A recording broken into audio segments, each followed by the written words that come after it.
And good morning. It's 7:03 on this Friday, June 12th. It's time to head to Studio B for Coleman and Company. Hello, everybody. Welcome. It's Friday morning. Another beautiful day going for us here. Going to be a fantastic Friday, and we're glad to have you with us, of course. Glad to be on the air for Wilson Bank and Trust. We are each Friday at this time. We've got Kurt Baker here today to talk about the bank. Good morning to you. Good morning, Coleman. We're glad to see you, Vice President of Lending. Yes, You've sir. had that title for a while. Yeah, for a while. I think it's kind of time for a bump up, isn't it? Oh, it might be. No, promotions are nice. Yes, absolutely. Even if all you change is a title, baby. I don't know. How long you been at the bank? It was actually 15 years ago this past Saturday. Started off my career there at the bank. My senior year in college, I was at Cumberland University, and fortunate enough, Randall and Elmer hired me on up there and let me go to classes and start at the bank and just kind of eased on into a career. How about that? Yep. So this is the only place you've ever worked after college? My dad would probably argue that I came and typed up some invoices and slept and answered the phone at his office a time or two, but I was also a sandwich artist at Subway back in high school as well. So that was my first real job. So, well, anyway, you're a career banker for sure at this point. I think so. I've been sucked 15 years. Yes, sir. All right. And probably enjoyed most of that time. I have. It's been a great partnership. You know as well as I know the bank. Been in business for over 33 years now, and obviously didn't get its name and reputation not shaking hands and making promises and delivering on those. And they always have to me, and I hope I always have to them. Yeah. What do you got in particular to talk about this morning? Loans. That's Loans. kind of what I do all day, every day. Loans. We've talked about this in the past. We're really proud of our one-time closed construction loan product that we just pushed out in the last 6 months or so. It's a product we've never had before, and it's something that there's a lot of larger banks out there that they do have this project or product to meet the needs of the community, but a lot of community banks like us and our size do not. But the way that works is you come in for your construction loan. You have one closing, one set of costs. We do you a 12-month interest-only construction period, and it automatically rolls over to a 15 or 30-year fixed-rate mortgage. No second closing, no second set of cost or anything. Just People really like that. Love it. Yeah. The community's been asking for it for years and years, and really the logistics and operations and servicing behind it, we've just never been able to quite get there. But, a task force at the bank started meeting on it, over a year ago and said it's something we want to do, and we put it in place.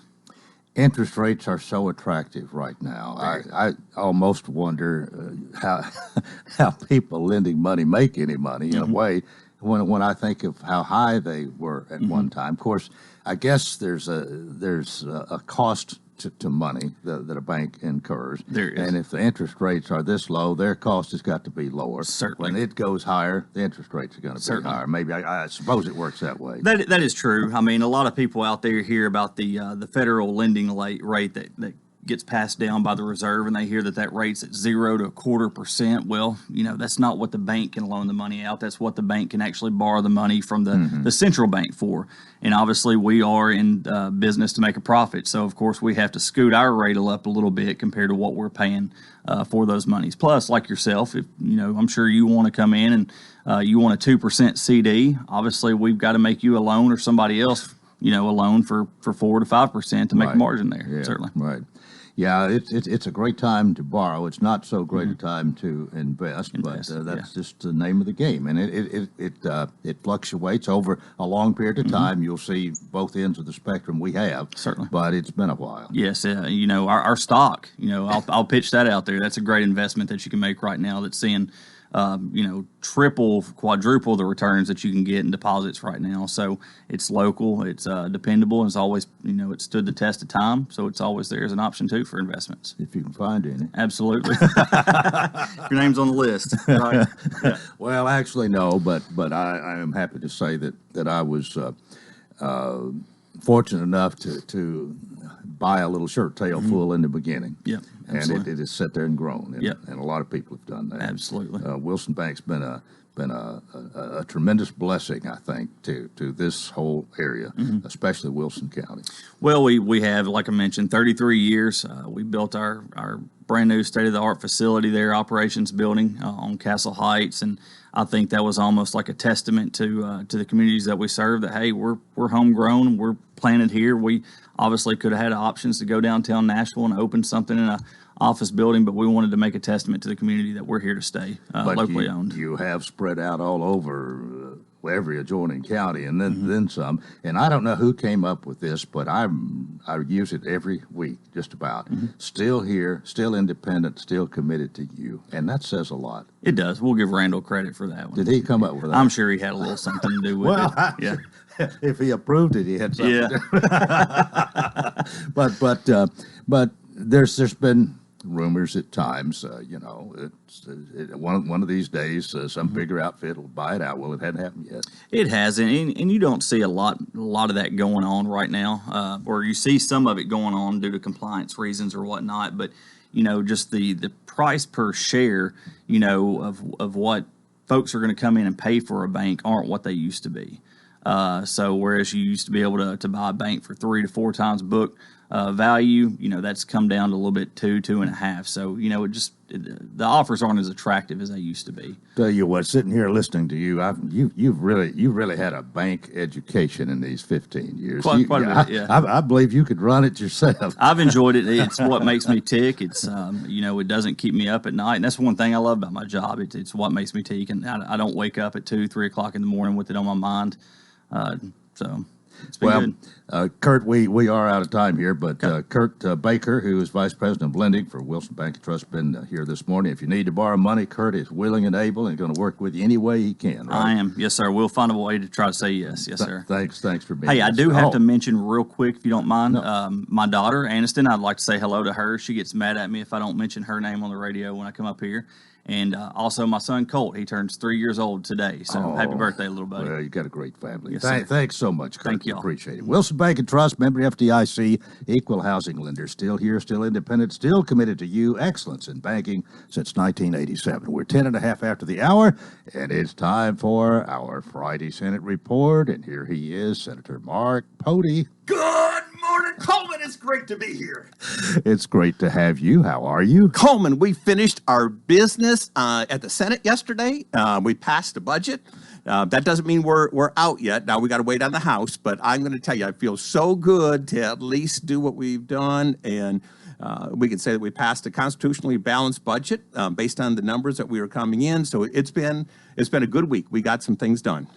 Well, I don't think I would say it's very rare that every senator or every member of the House is 100% pleased with a budget that passes. There's usually something that they don't like, but there's enough there that they'll usually vote for it. And you know what? I'll go right along with that. We did have to take some bonds out the first time we expanded our debt in Tennessee in a while. In fact, it's over $160 million worth of bonding. We will get that at an incredible rate, though. And we actually have some of that cash set aside that we could just use that cash. But I think the prudent thing to do at this point is leave that cash and get this bond to make the commitments that we had made. It's for example, to Amazon and to Volkswagen. Things were commitments that we had made to them. Rather than keep that cash just in case we need it. We just don't know what the revenues are going to be in. So we did do that. There was some things I didn't like. For example, the governor is going to be getting a raise where the regular state employees don't, and it's kind of stuck in a position where we didn't have any choice based on the Constitution. The governor had to get this raise. It's in there. We tried to find a way to actually take it away from him, and he said the only thing he's going to do with it is donate it to charity. He doesn't want the money, doesn't need the money, but he said, if you can get away from giving me a raise, go ahead and do that. But we just couldn't find a way to do that. All the state that's pretty nice for a public official. I don't think all of them would say that. That's yes. So, and all the senators, we all gave up our raises. So I mean, every single senator said, so there's no senator that's going to be getting any kind of raise either. We said we're just not going to do it. If a regular state employee can't do it, we're not either.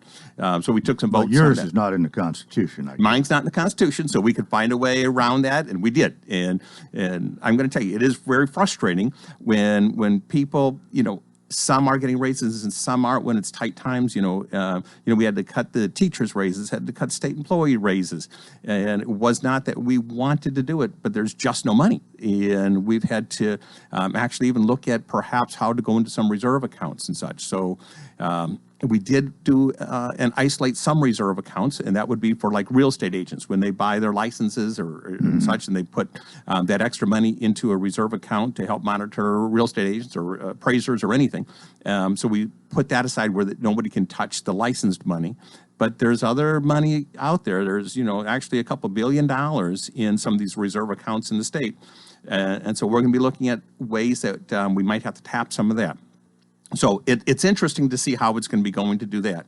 And I know we're going to be going to break for a minute, but there's one other thing I want to hit before we do that. Go ahead. And that is, Coleman, never in this country have I ever heard of things that they're talking about where they're talking about defunding police departments. What they did in Memphis, in Seattle, where they're letting riders take over parts of the city. It is absolutely crazy. In Memphis, they're actually talking about doing it here in Tennessee. I'm going to be on the absolute other side. I'm not defunding them. I'm going to defend our policemen. I think that they are doing an incredible job. Just because there might be an isolated incident in any profession, there could be.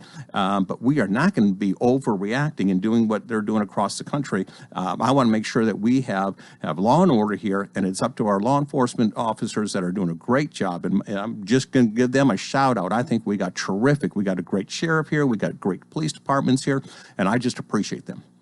All right, appreciate you saying that. We'll take a break and more coming up on Coleman and Company, FM 98.9. Have you ever... And now it's 7:14. Let's see what's happening on the roadways. Want to thank Bates Ford and the regular oil change, $24.95 up to 5 quarts of oil, tax and disposal.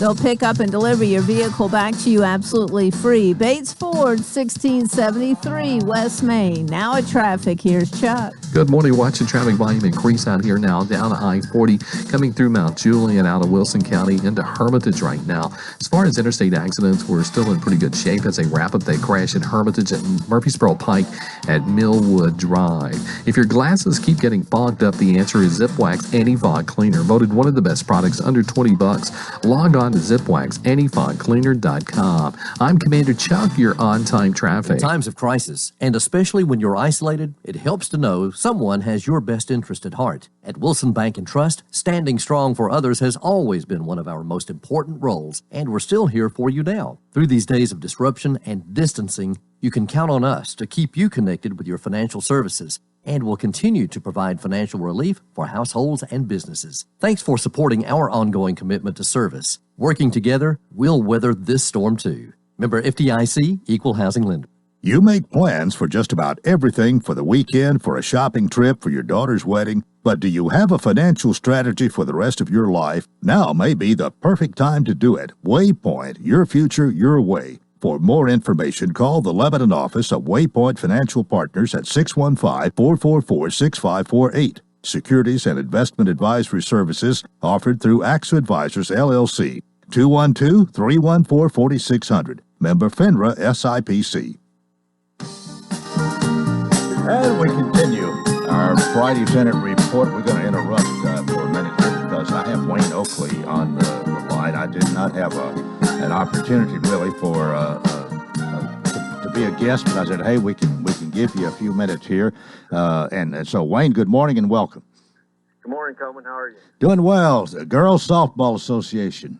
You're ready to talk about it. Yes, sir. I'm actually standing here at the park with William Porter right now, looking over things. They've got most of the restoration is complete. They got some netting to put up and then light poles when they get in later this year. But we have told I did a survey last week and over the weekend, and we've got over 85% of our participants who want to play. So we're planning on Monday starting practices, and then July the 13th, we're going to start our games and hopefully conclude those games before Labor Day is our plan. Mm-hmm. Any real inconveniences as you start due to the damage you've incurred? Well, the biggest inconvenience is obviously going to be we're not going to have lights, so everything's going to have to work through daylight hours, and so we're having to adjust some of our game times for our schedule.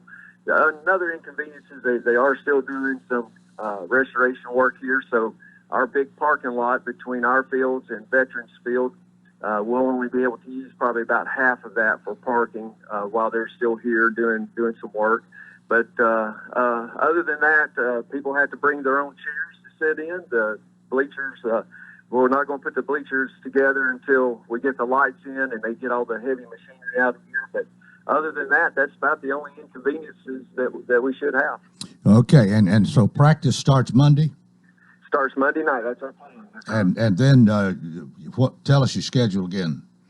Well, next is Monday, the 15th, and then July the 13th is when we're planning to start our games. We're still putting our game schedule together, but we'll be playing Monday, Tuesday, and Thursdays. If we have to go to Saturdays for rainouts, or we're also going to follow the TSSAA's heat policy. So, if we get something where we have extreme heat index where we can't play, we'll look to Friday nights or Saturday mornings for that, for makeups. But we're hoping everything goes smooth, and we do have a few remaining spots available, especially in our 6 and under age group, and possibly in our older age group as well. So if anybody wants to play, they can send an email to LebanonGirlsSoftball@gmail.com, or they can go to our website, and my phone number is on there. They can certainly give me a call. Okay. Well, thanks for bringing us this information this morning, and we hope you have a successful season.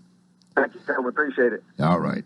That is Wayne Oakley. He's with the Lebanon Girls Softball Association. I don't know whether he's still president or not, but he's very much involved in it, and a little time for him to let everybody know this morning. So, again, you can go to their website, get his phone number, call him if you want to participate or have some questions. And now, back to Senator Pody. And you know what? I just appreciate so many people that take their time and the resources that they give to, like the softball, like the Rotary, the Kiwanis Club, all the Lions Clubs. We all work so very hard in trying to give back to the community. We got great corporate sponsors and such in the community, and they give not because they're taxed or forced to, they just give of their time and their resources to do it. And I think that's why we got such a great community here. It's called community support. Absolutely, absolutely. Well, I've got some good news, Coleman, and just hitting the COVID deals. And I know that we've been talking about this for months and such, and we get these cases reported. That Tennessee's got X number of cases here, and here's how many are going on. But just for example, this week on the 10th, we had 294 new cases reported. However, that same day, we had a number of over 500 had recovered. So there's actually almost more recovering every day than new cases we're getting in Tennessee. And we're going to watch that number continue to get better and better as we get through this COVID. Over 2/3 of the people have already recovered that ever had it. I know it's going to still stay around. We still have the flu. We still have things that will always be here. But a lot of the numbers that we were projected, it's just not true. It's almost like somebody crying wolf over and over and over, telling us how bad it's going to be, but it doesn't happen. The numbers just aren't reflecting what we were told is going to happen. And I hope that as we watch these models and we watch these things, we're going to be more cautious in just taking the supposed models and such, so we don't have this mistake again. Yeah, I think elderly people especially have been very concerned about this, and just some almost scared to death, and maybe rightly so, but there's been an awful lot of, this has been a fear-driven thing. That's correct. Instead of protecting those that are vulnerable, where we needed to put the protections in, and that is somebody's, if they're in their 60s or older, they have underlying health conditions, we needed to find a way to help protect that segment of society, but not affect everybody else. So there is a segment of the society that this really, really is deadly for, and we got to protect them. Yeah. Now we had our next week again. This is our 10th week in a row that our unemployment numbers are down. So we're the lowest number we've had again since this all started. In fact, we only had 21,000 new applications for unemployment, so that number's going down. And as we are getting more and more people back to work, that's going to help us. That's going to help everybody else. I think that the time wait now for getting your unemployment claim is getting much, much better. And we're not getting near the calls, but if anybody is still having issues, please call us and let us know. One of the big, or go ahead. Oh, I was just going to say that's encouraging, obviously, but apparently they were just such an influx of requests for unemployment help unemployment compensation, that they were just overwhelmed, and I can understand that. I can also understand the frustration of those waiting to get their check. And through no fault of their own, it was very, very frustrating to talk to somebody and they tell me they don't have money to pay rent, they don't have money to buy food, they don't have money to buy diapers. It is, my heart goes out to them. They're hardworking, great people, and through no fault of their own, they're in this position, and we want to help them any way we can. But it's not near as bad as it was. It's greatly improved. Greatly improved. Debbie at the office, she gives me a spreadsheet on a regular basis saying, Mark, here's where we are. Here's how many we got pending. Here's what's happening. And we're working through those.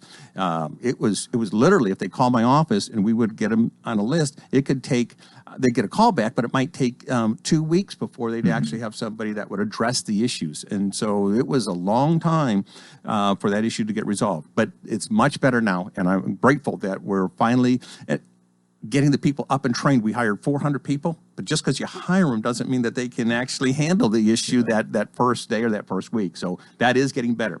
But I did want to touch one of the biggest bills that we passed yesterday. And it is actually going to help people that are opening up and they're afraid, for example, a business or a school, or saying, if we open up, what happens if somebody got sick? Are we going to get sued? How does that work? So we put some lawsuit protections in for them, as long as they're trying to follow some of the guidelines that have been put out, that they're not going to be sued, as long as they're doing everything that's reasonably expected to protect their employees, respect their customers, and protect them to the best that they can. You can't get a lawsuit against it. And we tried to put in some pretty strong language that way to help put that protection, to give our businesses the opportunity to get back to work. Will a House go along with this? I believe so. This was a pretty important piece of legislation for the protections. We've never had this before. We just don't know. And businesses are saying, the state, what should we do? How can we do it? Not every business is the same, and not every building's built the same. And they want to protect each other, and they want to do it, but they still got to go back to work. They still have to be able to make a living. And we're looking for guidance, and they're trying to do the best they can to make a living for their family, to make a living for their employees, but they want to make sure they can do it safely. All right, what else you got? All right, so the next thing we did is we had an open records. So, and this was fairly important because to me, we are a government of the people, by the people, and for the people. But there were some times that some government agencies, when they were getting an open records request, they were literally destroying those records rather than giving the records out there. So we made that illegal. It's like, are you kidding me? This is something that's just a no-brainer. That's like going back to Watergate. This is like crazy. We've got to be transparent in government. Good or bad, doesn't matter. Show the records, let the light shine, and we'll be able to take a look at it from there. So that was good. Now, we did have something else, and this was kind of a push through, and this was for actually Wilson County, our Regional Transportation Authority. And it was going into the sunset, and so we gave it another year so we can work through it. In fact, Randall was actually able to testify, and so he testified, before the committee, and I was on the committee. Mayor Hutto. Mayor Hutto, yes, yes, okay. Yeah, sorry. And he did a great job, okay, and he's just a great mayor, so he's doing a really good job. Well, we kind of have two Randalls here, Randall Clemens and Randall Hutto. That's exactly right. There are a lot of others. And I did not even use his proper titles, so Mayor Hutto, I apologize. But we did do that. Something else we did that I'm very passionate about is if somebody grows meat, if you're raising an animal and it's meat, there's no question that's, if it's a cow, it's beef, okay? And when you're serving it, it's beef. However, there are some people that are trying to raise their meat in test tubes. So, and then say that that's actually going to be called meat, and it's not really meat. It's grown in a test tube. There's no animal involved. It's just test tube type or laboratory type meat. So we said here in Tennessee, if it's going to be not from an animal, you're not going to be able to call that meat. Let people know what they're buying. And sometimes you went to the store, you didn't know if you were really getting meat or some of the other stuff. Thank you for that. So we did do that. But I do want to leave. I know we're getting close, but I want to make sure I get to Proverbs because this was important to me. My wife said to me, she said, "Mark, did you do Proverbs before you leave this morning?" I said, "Honey, I got this done." But the last bill I want to talk about is, how you got the Airbnb? Yeah. You know, for if you want to rent a room out of your house or whatever, people are doing that with cars now. Okay, so if you want to rent your car out and you can put it on the internet. It's called peer-to-peer car sharing, and say, hey, you know, I'm not using my car today, or not using my car. I, drive it down. Somebody needs it for an hour. There's going to be an app that you can actually have your car rented and use that just like an Airbnb for your house. You'll be able to do that for your car, and we did pass that, but we had to put some real strong parameters on, because then who's responsible for the insurance? You know, if somebody's in an accident, how does that all work? So we tried to put a structure on that, as we see that's going to be changing how people are going to visit places and do the Airbnb. This is going to be how they're going to be renting cars in the future and so forth. And we watched like Hertz actually go bankrupt and such. So we see some of these things are going to be coming into phase more and more. So those were some of the big bills that we passed besides the budget. But, I got to tell you, my dad's up here with me. He just got here from Florida. And Proverbs 1:8, it says, my son, hear the instruction of thy father and forsake not the law of the mother. And I got to tell you that, I love my dad, and I've lost my mom recently, and I want to make sure I honor him, just like the Bible says, the fourth commandment, Ephesians, it talks about honoring your father and mother. He's just been such a blessing to me, and my mom. I've had a great family life. Some people can't say that, but I've had a wonderful family life. Well, enjoy being with him, and we've invited you to come back next week. You're pretty sure things are going to end middle of the week or so. I believe so, yes. And we'll wrap it up next Friday and kind of end this series, which has been a long one, to say the least. But we've always appreciated you being with us. Well, Coleman, I always look forward to seeing you and sharing what's going on with the public. This is one way that they can hear what's happening. All right, we'll do it one more Friday, and thanks again. That is part one of Coleman and Company, our Friday Senate reports under Mark Pody. We got more coming up here on FM 98.9. And at 7:32, let's see what's happening on the roadways. Thanks, Absolute Kubota and Rental. Large inventory of new and used Kubota mowers, RTVs, hay equipment, and more. Come in Saturday, free popcorn. Check out the new Kubota products, 1325 West Main. Now with traffic, let's check in with Chuck. Good morning. An accident just reported in the 4300 block of Ashland City Highway. That's over in the Bordeaux community. Bowling Avenue at West End. That's a two-car crash there on the west side. That intersection can get extremely busy no matter what time of the day there on Bowling Avenue. Traffic's starting to get busy. 65 coming up through Brentwood right now northbound. Hey, check out the premier luxury vacation cabins near Gatlinburg at Cosby Creek Cabins. Log on now, CosbyCreekCabins.com. I'm Commander Chuck. You're on time traffic. During this pandemic, people have cleaned out their closets, decluttered their homes, and improved their landscaping. Well, now since your home is looking good, maybe you should think about selling it, but you don't have a clue what you might could get for it. You can call us to come out and give you a market value price with no obligation. Remember, don't make a move without us. Call Judy Cox or Medana Himmentoller at Exit Rocky Top Realty, C&D Team, 443-3130. Hey, this is State Senator Mark Pody. With everything that's going on, I just want to encourage everybody to please be safe and use common sense as the state begins to reopen. We need to get our economy going again. If you have any underlying pre-existing health conditions or issues, or if you're age 60 or older, you need to use the precautions that you feel are needed. Be patient when you go into your local businesses, and remember, we're all in this together. If you all need any kind of service, please give me a call. This is Mark Pody.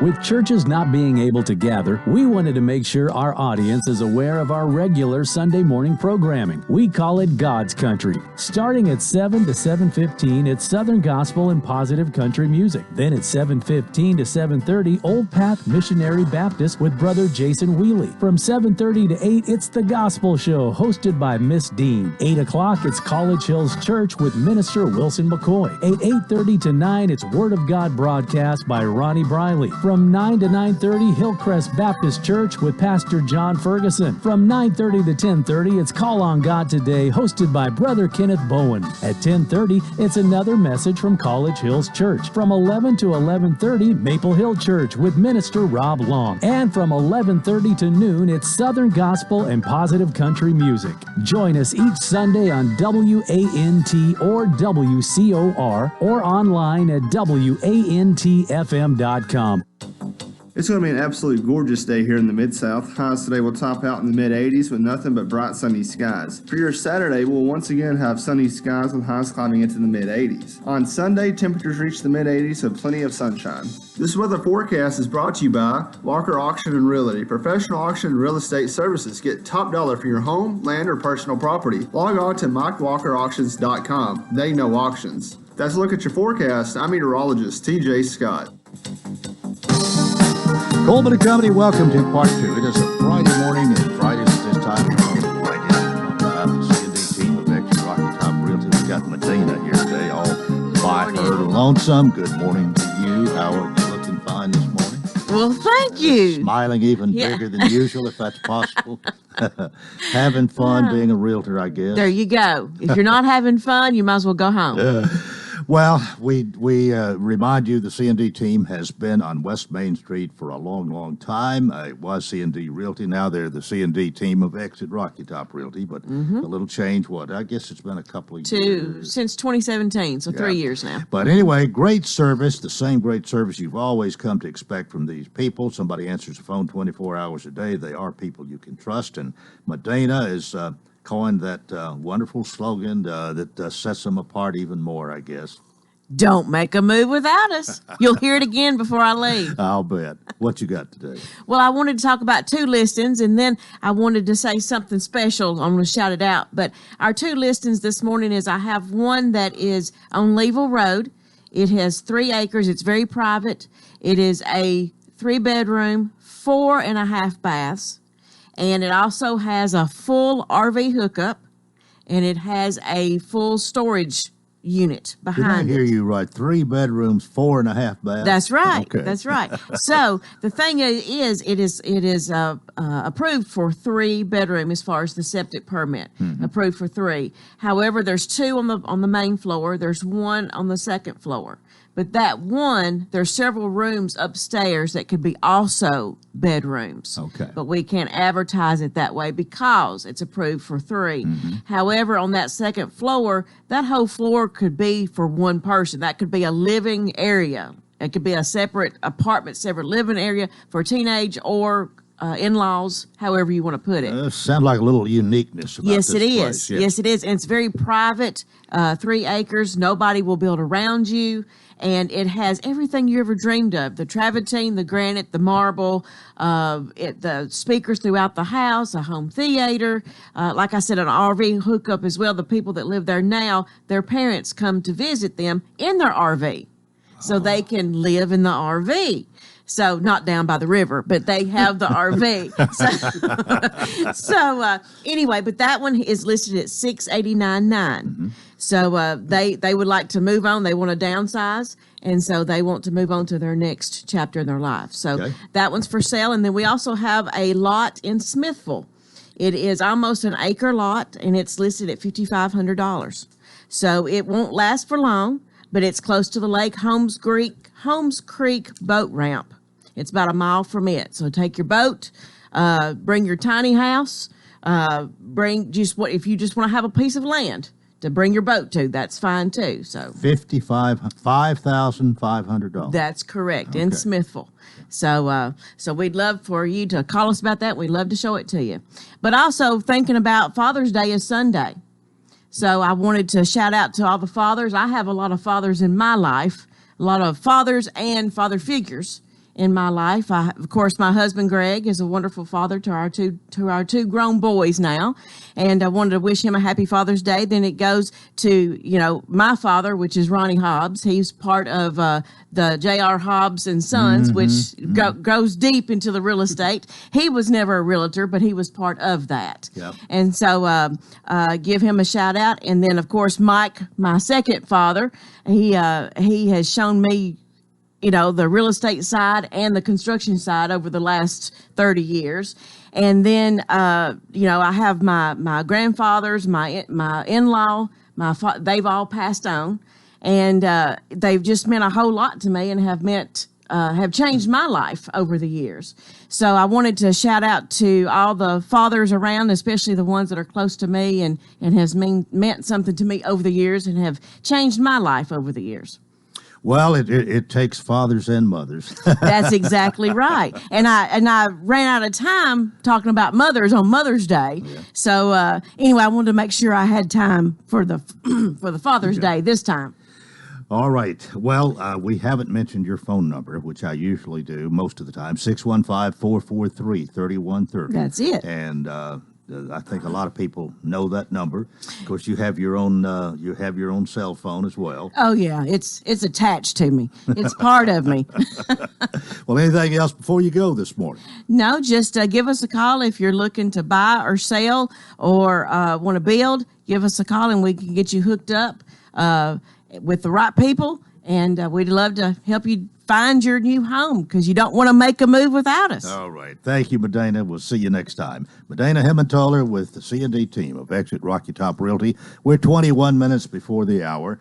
And as our regular listeners know, we've started a series of programs. We're going to get to interview each of the 13 candidates for school board.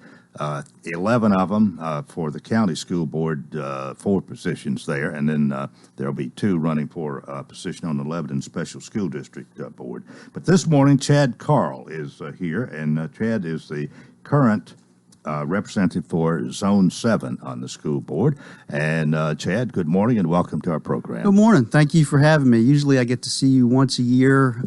Usually we're stationed through the square, and we kind of cancel it for the COVID this year, but I did get to stop in with Miss Liz Reese on a Brooks House announcement. So I got my one, hello call, and it's always good to be here. All right. I want you to tell us a little bit about you as we kind of do. You're probably a little bit more familiar with our listening audience, or our listening audience might be a little more familiar with you for the fact you've been here before. You have 2 opponents that we've already talked to. But tell us about you and maybe your history of being on the school board, too. Okay. I'll try to go back and not bore you too much, but I grew up, moved around a lot. People ask me where I was from, and I kind of say East Coast. So I grew up around Philadelphia, New Jersey area, moved in right before high school to Richmond, Virginia, moved again to Rhode Island in high school, and then went to college at Georgia Tech. One of the things in those moves is my parents would circle an area wherever they were going to live, and they looked for good public schools. And so that's the same thing I did when after I'd gone to Georgia Tech and had kids and lived in Atlanta for a while. When we moved up here 10 years ago, it was the same thing. It's like, okay, where's a good school system? Because that's an important thing in a community for your kids. And I believe in public schools. I was completely public school educated. Georgia Tech's a public school as well. So I believe that education and public education is the foundation of our society. It's probably the greatest equalizer, more than any tax or program, is to educate everybody and, kind of a rising tide lift all boats concept. So I came up to Tennessee about 10 years ago for a job and just kind of slowly got involved in the community. I've always believed in being active wherever you live. However you can, whatever gifts you have, you want to try to give those back and make the community better. So I got involved with First United Methodist Church, and then I got involved with Leadership Wilson. Actually, Medina was in my class of 2014, best class ever. So you had 2 of us here. But Leadership Wilson really gave you a springboard to how government worked, how the county worked. And so it got me involved with Brooks House and Miss Liz Reese. It got me involved, more with the church. It helped me jumpstart kind of stations through the square because I was able to meet some pastors and had some credibility. And then it also, one of the things you have to do with Leadership Wilson is go and do these homework assignments and go to a school board meeting and a county commission meeting and other things you have to do. And the school board kind of intrigued me. I always liked education. And so when the opportunity came up to run, I put my name in the hat and I ran. And the first time I ran, I lost by 24 votes to Mr. Larry Inman, who's a good man, and I've spoke with him since, and he's doing well and back helping the community out, helping coach basketball at Mount Juliet again for fun because he's a great coach and likes to give back. And then I was able to, when he stepped down because he had moved out of the county or out of the zone, I was able to win the election in 2016, and I won that one by 2 votes. So I'm good at close elections. I'm 1-1. I would hope to win this next one, and if it's by 1 vote or 10 or whatever, I'm good with it. I'd like to win. Well, I think you've pretty much answered why you're running. You want to continue what you've been doing, that is representing Zone 7. Are there some unique things maybe about Zone 7, some characteristics, things unique about it from the other 6? I think the most unique thing of Zone 7 is it crosses everything. So it actually has a piece in Mount Juliet, a piece in Lebanon, and then a lot of county up north. So you have everything from apartments to big houses on the river to small farms, big farms, huge subdivisions, a little bit of everything. So it's really, in Zone 7, for people who don't know, is basically, with a few tweaks, Hartman Drive all the way over to Bender's Ferry and north of 70. So it's kind of that mid-north of the county. So it hits a lot. What do you feel the issues here? People are going to have to make their decision of the 3 of you who are candidates. What issues should they be concerned about? Well, the first thing I want to say is I've actually spoken to and know in some way both candidates, and their heart's in the right place. They're doing it, so I don't want people to think, oh my gosh, they're good people. Their hearts are in the right place. We just may have differences in how we see about the school board, and I think what separates me is, first of all, I've been doing this, but I really I've tried to take it as what I see the job to be. And I think until you get into it, until you actually go to TSBA classes, it's a board of directors job. It's kind of 2 jobs, really. It's a board of directors job, which is to look long-term, drive. And so my focus there has always been on, and I've continued this, is focus on growth, funding, and the direction of education. And then you let the day-to-day stuff is run by the administration, where they can focus on day-to-day, and you hope that the teachers can then focus on their students, and everybody kind of has their level. So it's more of a forward-thinking, long-term, in making sure, good decisions are being made. The other thing you're also party ambassador, so you're listening to parents and bringing that message back to the director of schools or other people within the county.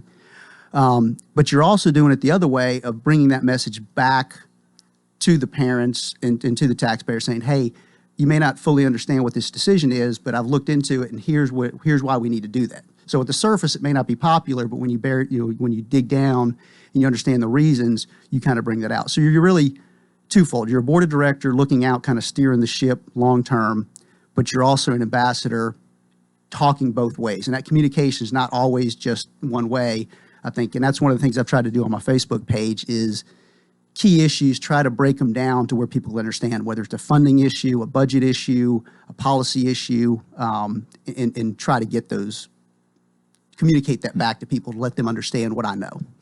All right, we've got to take a break right here. Ted Carl, who is the incumbent board member representing Zone 7, Wilson County Board of Education, is here. We'll talk more after this on Coleman and Company, FM 98.9. And it's now 7:48. Let's see what's happening on the roadways. Thanks to Bates Ford. And they've got the low price tire guarantee on all tires every day. Up to 30 days after the sale, there'll be any competitor's pricing on the tires they sell. 1673 West Main. Now at traffic, here's Chuck. Good morning. Traffic's busy out here, but it is still moving down 65 through Madison right now. There is a crash in Murfreesboro Pike and Millwood, still getting some attention.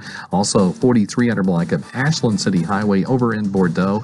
Bowling Avenue at West End, that wreck also in its clearing stages there in West Nashville. If your glasses just keep fogging up, the answer is ZipWax Anti-Fog Cleaner, voted one of the best products under $20. Log on to ZipWaxAntifogCleaner.com. I'm Commander Chuck. You're on time traffic. Gregory Dental in Lebanon is a family dental practice located across from University Medical Center. They offer cosmetic procedures, dental implant services, and now featuring new digital dentures. Premium dentures in just 2 appointments. No insurance, no problem. Call about our discount plan. Hi, I'm Dr. Derek Gregory. In my office, you can count on compassionate staff who will truly listen to you, take the time to get to know you, and discuss your personal needs. I look forward to meeting you. Gregory Dental Group, 444-0322, West Medora Parkway across from Gibbs Pharmacy. She's taken care of you your whole life. Now it's your turn to take care of her. But with a family of your own and other responsibilities, there just aren't enough hours in the day. That's why it might be time to call the Pavilion Senior Living. From bathing, dressing, housekeeping, and meals, the Pavilion Senior Living is committed to being senior living you can trust for your loved one. Find out more at pavilionseniorliving.com or call 444-5556. That's 444-5556. Coleman and Company, thanks for joining us. Chad Carl is my guest this morning, and again, he is candidate to be reelected to the school board representing Zone 7. I think one of the things we want to talk a little bit about here is communication this morning, and maybe communication and understanding. And sometimes you probably are a catalyst for this between the board, the director, even the school teachers, and the community. How well is the school board and board of education and the school, how well is that really communicated? I guess there's different links of communication. So there's, I'm trying to think how I'll explain this, but so there's the communication that Bart Barker, who's the corporate information officer there, he tries to focus on how can he get key things going on in the school, good news, critical news, important news down to the parents. And so they use Facebook and their website and other things to try to get that down. So a school board member can't communicate everything. I try to reserve it for like key things. I can't talk about every picnic or every award or every, but key things that come up, I try to drive down there. So there's that communication directly from the school out as kind of a mass communication. If parents have an issue, there's Let's Talk that gets them to the specific point of person. There's a tracking record of that, and that helps. There's a lot of communication just if I have an issue that a constituent brings up or I don't like or something that I see as an issue, communication method I use is I usually reach out to Dr. Wright or if it's a bus issue, I might call, not going behind Dr. Wright's back, but I'll let her know, hey, I'm going to talk to Jerry Partlow because I'd like to know about a bus situation.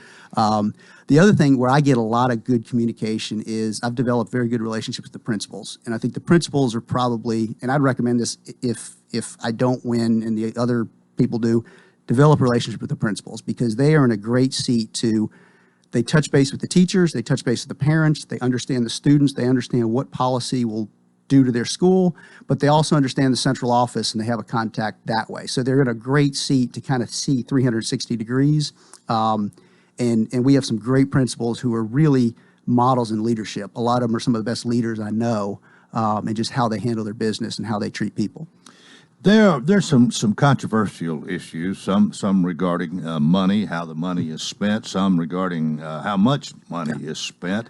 Talk about that. Okay, that's one of the things where when I talked about my overall plan of growth, funding, and directive education, I'm a numbers guy. So I'm an engineer by trade. I'm also a project manager, so I kind of sequentially go through things. First time I looked at the budget, it was very a government budget is much different than a corporate budget in the way they budget. And so I had to work with Mickey Hall a lot to understand it. I understand it a lot better now. And so a lot of people talk about, the school system is the biggest chunk. So you're going to be the biggest, within the county, we're 60 to 70% or whatever of the budget, so yes, we're a big target. Roughly, I guess last numbers are, probably 40% of our budget is local, 54% is state, and about 6% is federal. So it comes from different places. But one of the things that I try to do apples to apples, one of the things that's key, and one of my opponents had quoted this too, and I posted it a lot. We are a very low funded district. Now it's great because it means we're managing our money well. And so we're producing at a high level. We're an exemplary district. We are one of 20 exemplary districts out of the 145 in the state. We've driven our ACT scores up over the last 2 years, which is key. We've done really great things, but we're doing it on kind of a shoestring budget. And so just for numbers' sake, and the last numbers I can get to be apples to apples are from the 2018, but we spent $8,633 per student in Wilson County, and that put us in the bottom 4 or 5.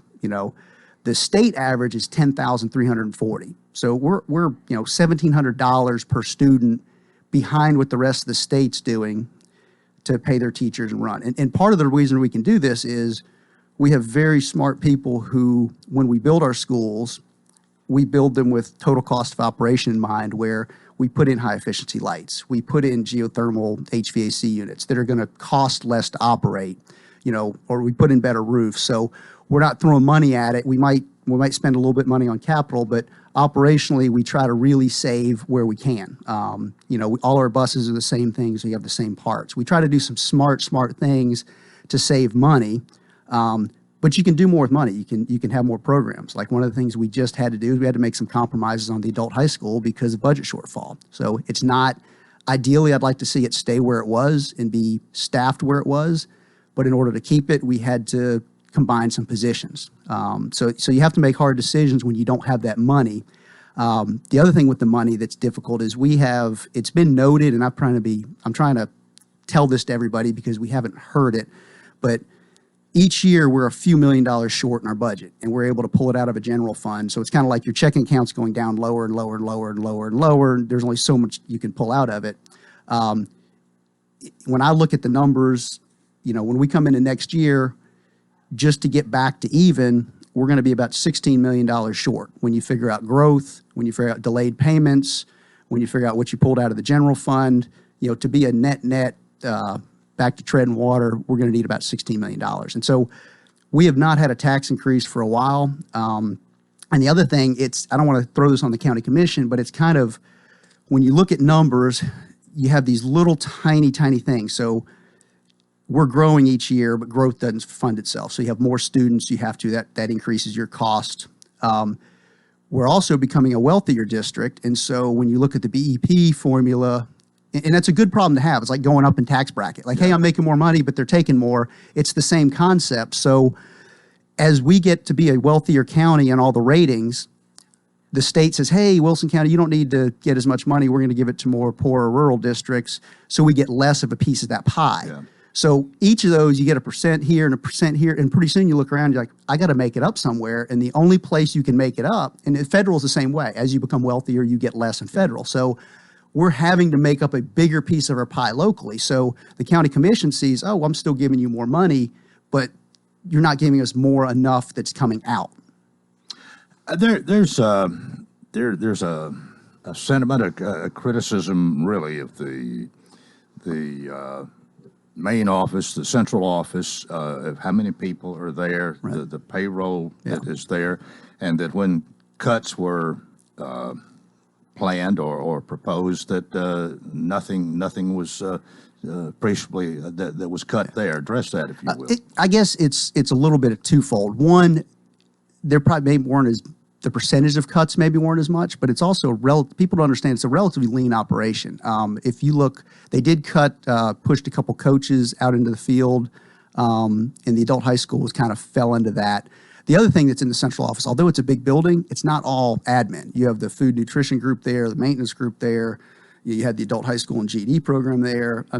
So you had a lot of other things there. You also have the election commission there, although they're going out at some point. They had some stuff stored. So it's a big building, but it's not as many people. And if you look, I did some studies because I was worried about this. In general, the admin to labor or admin to staff ratio of most organizations is about 10%. If you run the numbers, Wilson County, you're probably closer to 6%, something like that. You're not as top heavy as you would think. And this is you have 2,000 employees within the county, and and the other thing that's a little different nowadays is a lot of those people at the central office have to deal with a lot of these laws that come down. So 2 years ago, not this last legislature, I think there were 50 laws passed that affected education. And so some of those were, you have to have a civics test. Well, somebody's got to develop that and manage that. There's a lot of them that have to do with equal distribution of money. Well, now you have to hire a finance person to make sure that each school's getting the certain amount. So you kind of create some red tape in some of these laws that are well suited, but somebody's got to do that. And we can't put that on the teachers. We want to keep everything off the teachers, where the teachers can focus on their student. They don't have to worry about filling out a form or tracking money or lunch money or anything like that. So it is. And the other thing is, most of the people, I guess all the people in the central office are full-time employees. So there's a little bit of a 80% of scale when you compare it. Well, let me ask you kind of a general thing. Do you think we're getting as about the ultimate bang for our buck in the dollars that are spent for education? I think if you were going to buy a stock, I would buy Wilson County tomorrow. I mean, we are one of the, we've raised our ACT scores, which is huge because that's money for the child, a whole point over the last several years. We've become an exemplary district, one of 20, one of only 3 schools over 10,000 district students. So basically it was Williamson County, us, and I forget the third. So we are well known. We have a director who was the director of the year, Tennessee School Director of the Year. We just had, Mr. Michael Hickman, who was a principal at Mount Juliet Elementary, was elected to be or got the job at Maury County Superintendent. People look at Wilson County, when we walk to a TSBA meeting, we are a proud group. We are producing well, but then you look at the funding and you go, oh, you're in the bottom 5. So we're the lowest funded in operating cost in per student, and we're one of the highest performing. Something's got to give. We don't have to be the top, but we need a little bit more money to just be in the middle. Chad, believe it or not, there's just a minute left. I'm going to let you wrap it up here and summarize your candidacy and why you should remain the board member representing Zone 7. I appreciate it. I probably got a whole lot, but I'll try to wrap it up here quick. One of the key things that I'm running for is I believe in public education, and I believe what the school board's job is to kind of think long-term. And I try to think long-term. I'm a long-term thinker. I'm a strategist. I've also tried to communicate what I've learned. I actually have a lot of people outside of my zone that follow my Facebook page because I give them real information. One of the biggest things we're going to have to do is we have to replace Dr. Wright, who's done a great job. And I think that's going to be one of the key things. If I have to pick one key thing is if you have a good board, good director of schools, the board job is easy. I mean, you want to work together, you want to be. So the biggest thing we have is we have to get a new board who is going to elect a director of schools that puts us in the right direction. I think we're on the right direction, so we have to replace somebody who's been very, very good. I think I can do that. I've hired and fired people in the past. I've interviewed. I've also done this job. I've put in countless hours into classes, research, and so forth. I understand the board and superintendent relationship, and I think I'm probably the right person on there to help make that decision to drive us forward in the next 5-10 years. Well, thanks for being with us this morning. We certainly appreciate your visit. We'll be doing election returns the evening of August the 6th. Invite you to come out and be a part of that. Thank you very much. All right. That is it for today. Join us Monday. Till then, I wish you a fantastic day.